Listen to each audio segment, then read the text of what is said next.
Hello everyone, this is Archana and I welcome you all on the inclusive zone channel. तो आज की video में हम पढ़ेंगे सैम्पल के बारे में। पिछली वीडियो में हम universe and population already discuss कर चुके हैं। अगर जो वो वीडियो आपने ना देखी हो तो सबसे पहले आप यूनिवर्स यानी कि जब तक आपको यूनिवर्स एंड पॉपुलेशन का कॉन्सेप्ट समझ में नहीं आएगा तब तक आप सैम्पल को नहीं समझ पाएंगे। तो जो प्रीवियस वीडियो है वो आपके लिए बहुत इंपॉर्टेंट है। आज की वीडियो में हम बेसिकली जानेंगे सैंपल के बारे में, सैम्पलिंग फ्रेम क्या है एंड पॉपुलेशन से हम सैंपल को कैसे निकालते हैं। तो सबसे पहले आपको ये आज कुछ डायग्राम्स दिख रहे होंगे बोर्ड पे।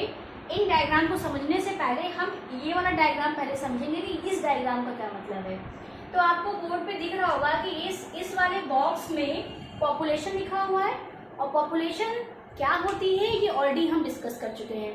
तो population is a well defined portion of the universe. तो अब हमने क्या किया, हमने यूनिवर्स से अपनी पॉपुलेशन को निकाल ली।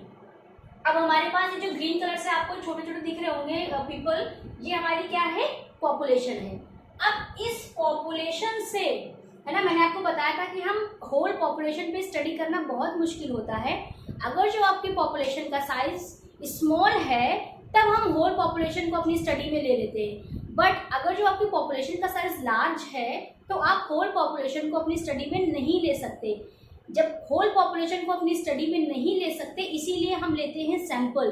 तो सैंपल हमने क्या किया, पॉपुलेशन से हमने सैंपल को निकाला। इसलिए देखिए सैंपल में क्या है, अभी पॉपुलेशन आपको ज्यादा दिख रही होगी, अब इस पॉपुलेशन से हमने सैंपल निकाला तो सैंपल हमारा क्या हो गया, कम हो गया। तो जो हमारा सैंपल है इस सैंपल के ऊपर ही हम स्टडी करते हैं, सैंपल पे ही हम रिसर्च करते हैं। तो जैसे क्या लिखा है, select sample from the population. हमने पॉपुलेशन से सैंपल को सिलेक्ट कर लिया। अब जो भी, अब मैंने आपको बताया कि हम स्टडी करते हैं सैंपल के ऊपर, तो अब क्या होगा कि सैंपल्स पे हमने स्टडी की, तो स्टडी जब हम सैंपल पे कर रहे हैं तो हमारी फाइंडिंग्स भी वो सैंपल के लिए होंगी, लेकिन जो हमारे रिजल्ट्स आएंगे सैंपल पे उन रिजल्ट्स को हम होल पॉपुलेशन पे जनरलाइज करते हैं। इसीलिए देखिए ये वाला एरो क्या है, नीचे आ रहा है।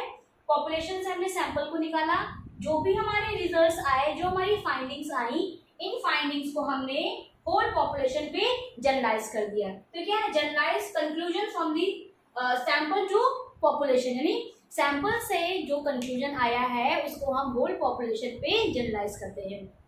तो ये है आपका पॉपुलेशन से हमने सैंपल कैसे लिया। अब आप बिल्कुल बेसिक ये समझ सकते हैं, जैसे कि आप कोई चीज़ खरीदने जाते हैं। सपोज आपके पास पूरी बोरी है, ये बोरी है और इस बोरी में, इस बैग में चावल रखे हैं। तो अब जब आप चावल खरीदने जाते हैं तो आप क्या करते हो, पहले अंदर से मतलब पूरा थोड़ा सा चावल आप क्या लेते हो, अपने हाथ में लेते हो और देखते हो कि ये चावल सही है कि नहीं सही है। तो ये क्या हुआ, आप जो आपकी ये पूरी बोरी में जो पूरा राइस है ये क्या हो गया, आपकी पॉपुलेशन होगी। और इस पॉपुलेशन से आपने थोड़ा सा राइस निकाला देखने के लिए, चेक करने के लिए, तो वो क्या हो गया, आपका सैंपल हो गया। ठीक है, इसी तरीके से रिसर्च में हम अपने सैंपल को लेते हैं। हमारे पास पूरी होल पॉपुलेशन होती है, उस होल पॉपुलेशन से थोड़े से हम सैंपल लेते हैं और उस पर अपनी स्टडी करते हैं। देन अब बात करते हैं कि हम सैंपल कैसे लेंगे, how we collect our sample. अपने सैंपल को हम कैसे अपनी स्टडी में चूज करते हैं, ये बहुत इंपॉर्टेंट है। सबसे पहले आप इस वाले फ्लो चार्ट पे आ जाइए। पहला क्या है, ये टीपी का मतलब यहाँ पे है टारगेट पॉपुलेशन। तो अब क्या करेंगे, जो आपकी टारगेट पॉपुलेशन होगी, इस टारगेट पॉपुलेशन से आप पहले सैम्पलिंग फ्रेम बनाओगे। सैम्पलिंग फ्रेम क्या होता है कि part of accessible target population for study, है ना। Sample can be taken from accessible target population, यानी कि सैम्पलिंग फ्रेम हम इसलिए करते हैं, सैम्पलिंग फ्रेम का आप जनरल मतलब समझ सकते हो कि हम अपने सैंपल तक कैसे पहुंचेंगे। जैसे आप क्या करते हो, फिल्टर करते हुए चीजों को चलते हो, तो ये आपके पास होल पॉपुलेशन है, इस होल पॉपुलेशन से आप छोटा छोटा फिल्टर कर करके आपने अपनी पॉपुलेशन को निकाला। तो इसी तरीके से सैम्पलिंग फ्रेम आपका फिल्ट्रेशन का काम करता है। आप अपने टारगेट एक्सेसिबल पॉपुलेशन तक कैसे पहुंचेंगे ये आपका सैम्पलिंग फ्रेम बताता है। तो अब क्या है, टारगेट पॉपुलेशन से हमने सैम्पलिंग फ्रेम बनाया और सैम्पलिंग फ्रेम वो पूरा प्रोसीजर होगा सैंपल लेने का, ठीक है। तो अब देखिए टारगेट पॉपुलेशन से हमने सैम्पलिंग फ्रेम निकाला। अब हम आगे बढ़े। अब आगे बढ़ने के बाद ये क्या है, आपका पूरा सैम्पलिंग फ्रेम हो गया। अब यहाँ पे क्या था, देखिए इस वाले ब्लॉक में ये बड़ा सा आपको गोला दिख रहा है, ये पूरा आपका क्या है, टारगेट पॉपुलेशन है। इस टारगेट पॉपुलेशन से हमने सैम्पलिंग फ्रेम बनाया। आप याद रखिएगा, टारगेट पॉपुलेशन से सैम्पलिंग फ्रेम बनाएंगे, पॉपुलेशन से सैम्पलिंग फ्रेम नहीं बनाएंगे। और टारगेट पॉपुलेशन क्या होती है ये आपको मैं पिछली वीडियो में बता चुकी हूँ। अब सैम्पलिंग फ्रेम्स, अब या इस वाले पे आ जाइए, सेकंड पे, यानी कि फर्स्ट स्टेप आपका ये हुआ और सेकंड स्टेप आपका ये हुआ। अब आपके लिए सैम्पलिंग फ्रेम ही क्या, सैम्पलिंग फ्रेम एक बड़ा गोला हो गया, है ना। अब आप सैम्पलिंग फ्रेम से क्या करोगे, अपने सैंपल को चूज करोगे, ठीक है। तो सैम्पलिंग फ्रेम से हमने क्या निकाला, अपना सैंपल निकाला। अब क्या है, ये सैंपल हमारे पास आ गया, नहीं कि जिसके ऊपर एक्चुअल में किस यूनिट पे हमें स्टडी करनी है वो हमारा क्या हुआ, सैंपल हुआ। तो सैंपल क्या है, actual unit selected for the study, ठीक है। यानी कि हम स्टडी किस पे करेंगे, सैंपल के ऊपर स्टडी हम करेंगे। जैसे तो जो पिछली वीडियो में मैंने आपको एग्जांपल बताया था, उस फिर से ध्यान से सुनिए। क्या था, comparative study of adjustment and emotional intelligence of orphan and non orphan children, ये एग्जांपल था। अब यहाँ पे मेरी टारगेट पॉपुलेशन क्या है, orphan children and non orphan children, ठीक है। तो ऑर्फन चिल्ड्रन कौन से होंगे, जो ऑर्फनेजेस में रहते होंगे। नॉन ऑर्फन चिल्ड्रन जो अपने पेरेंट्स के साथ अपने घर पे रहते होंगे, ठीक है। अब ये क्या हुई, मेरी टारगेट पॉपुलेशन हुई।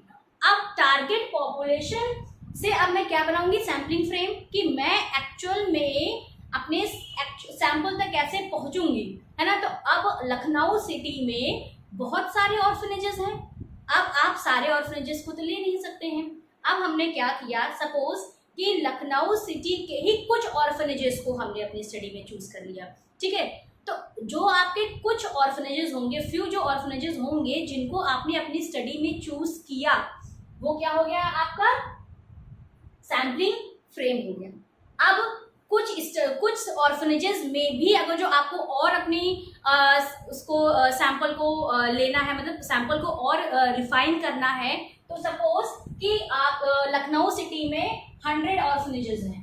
अब आप हो सकता है कि आप पूरे 100 ऑर्फनेजेस अपनी स्टडी में ना लें, आप इनमें से कुछ 5 या 10 ऑर्फनेजेस ले लें। तो जो आप 5 या 10 ऑर्फनेजेस लेंगे, 5 या 10 ऑर्फनेजेस आपने चूज कर लिए। अब ये 5 या 10 ऑर्फनेजेस में जो बच्चे रहते होंगे वो आपके क्या हो जाएंगे, सैंपल हो जाएंगे।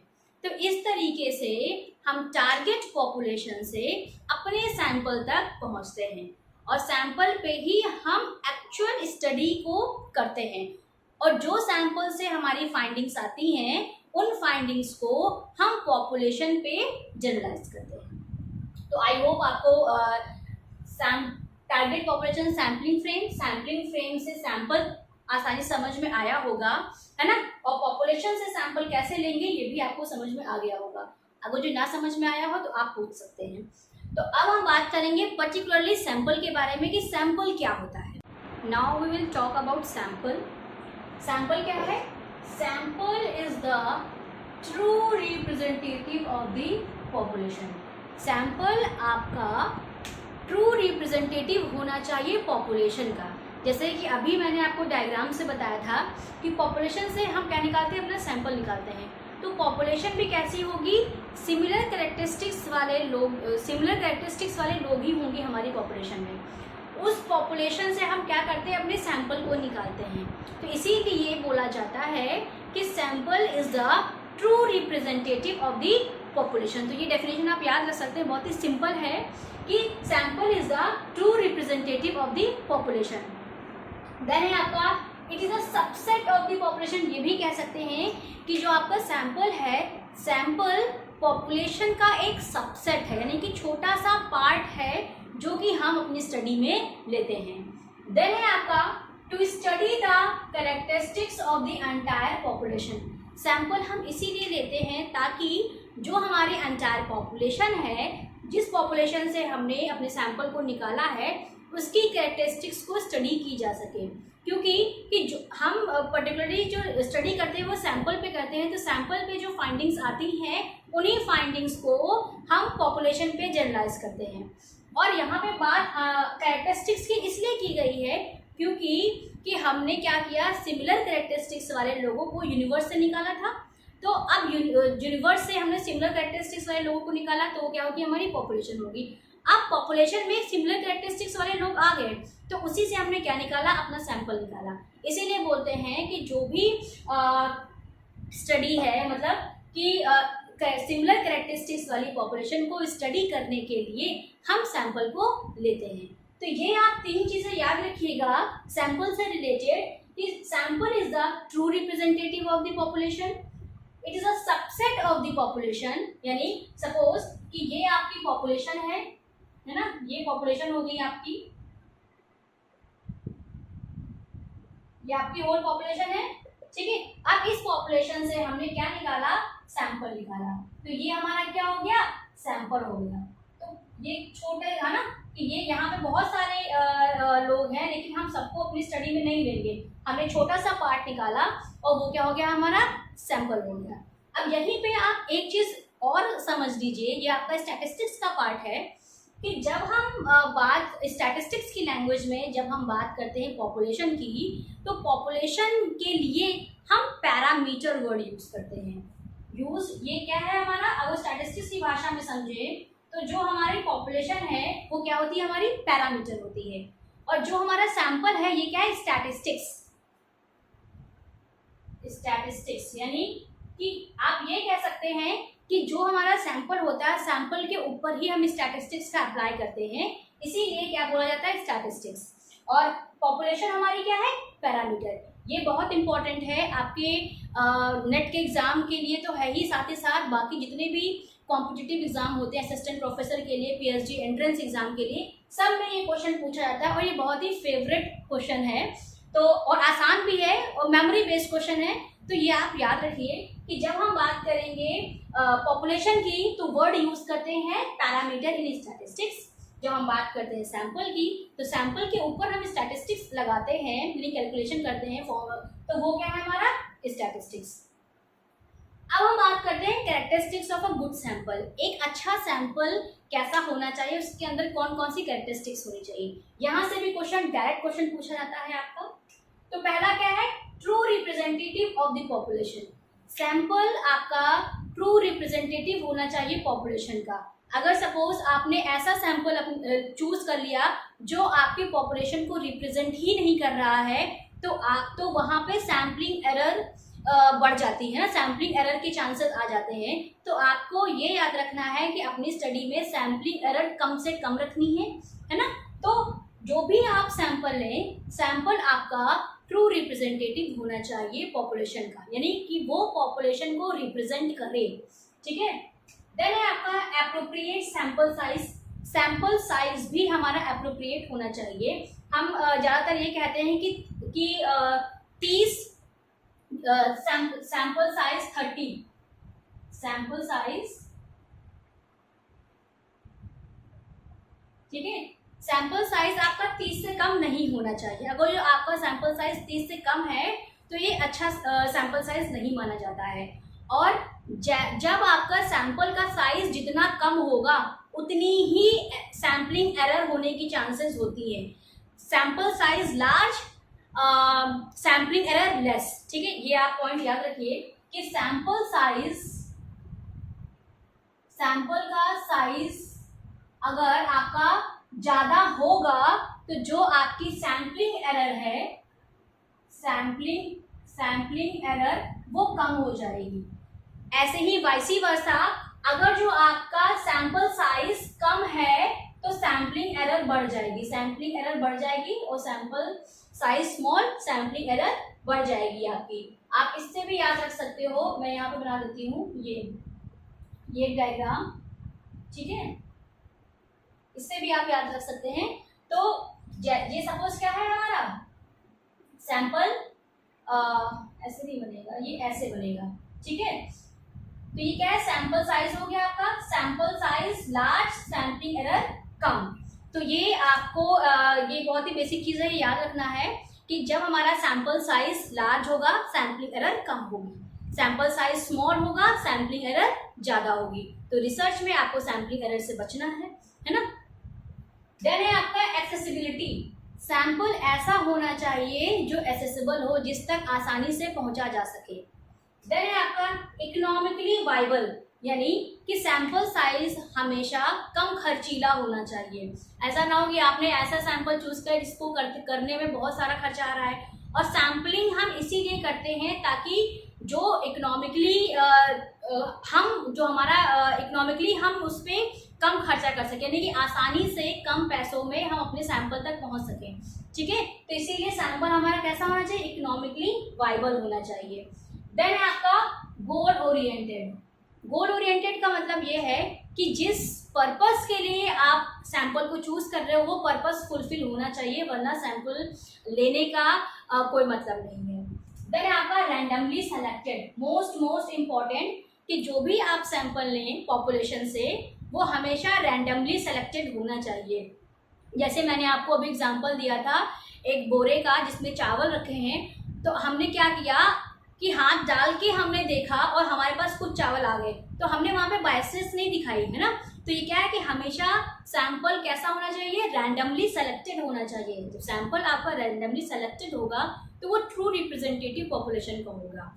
और रैंडमली जितना आप रैंडम तरीके से अपना सैंपल चूज करेंगे उतनी एरर होने की चांसेस कम होती हैं। तो ये है आपका sample and characteristics of good sample क्या होती हैं। तो आई होप आपको समझ में इजीली आया होगा। अगर जो कोई कन्फ्यूजन इससे रिलेटेड हो तो आप प्लीज़ कमेंट सेक्शन में मुझसे पूछ लीजिएगा, क्योंकि यहाँ से कोई कन्फ्यूजन नहीं रहना चाहिए। थैंक यू वेरी मच, मिलते हैं नेक्स्ट वीडियो में नेक्स्ट टॉपिक के साथ।